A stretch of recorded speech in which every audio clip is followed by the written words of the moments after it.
Sa iba pang balita, tila hindi kinaya ni Jessie Vargas ang pagpapaulan ng mga suntok ni pambansang kamao Manny Pacquiao sa kanilang laban. Sa ikalawang round pa nga lamang po na knockdown na ang dating kampyon.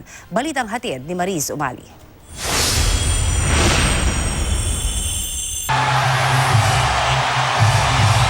Panay ang ngiti ni Senador Manny Pacquiao pag-akyat niya sa ring sa Thomas & Mack Center sa Las Vegas. Nakangiti rin si Jessie Vargas pagpasok sa arena. Ang dalawang boksingero, tila kampanteng sila ang mananaig sa laban. Sa round 1, tansyahan muna. Maya-maya, nagpakawala na ng suntok si Vargas na ginantihan ni Pacquiao.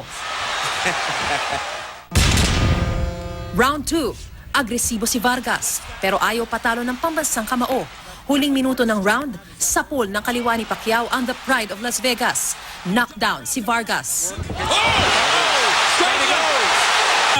Idinaan na lang niya sa ngiti ang pagkagitla sa mabilis na kamao ni Pacman. Round 3, pilit bumawi ni Vargas. Nagpakawala ng mga kombinasyon na sinagot naman din ang kombinasyon ni Pacman. Si Vargas nakapagpatama ng malutong na kanan.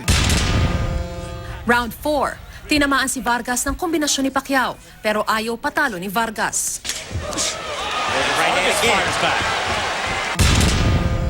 Nagpatuloy ang palitan ng malulutong pero maiingat na opensiba hanggang round 5. Si Manny naghahanap ng oportunidad para maipit ang kalaban. Round 6 at round 7, tuloy ang umaatikabong palitan ng suntok. Ang magkabilang panig, ayaw padaig pati sa depensa. Round 8, tinamaan na naman ang kanan ni Vargas si Pacquiao. Pero hindi nagpadaig ang The Legend. Kinorner niya si Vargas at pinaatras sa lubid gamit ang sunod-sunod na kombinasyon. Ramdam ang bagsik ng pambansang kamao hanggang round 9. Round 10, tila punching bag na si Vargas sa sunod-sunod na tama ng kamao ni Pacquiao. Nagpatuloy ang pagpapakawala ni Pacquiao ng power punches sa round 11. Sa huling 10 segundo, naapakan pa ni Vargas ang paa ni Pacquiao at natalisod. Round 12, sunod-sunod pa rin ang matitinding suntok ni Pacquiao kay Vargas. Lumalaban si Vargas pero matibay ang depensa ni Manny. Napaluhod pa si Vargas bago mag-ring ang bell. Sa huli, And new WBO welterweight champion of the world, Manny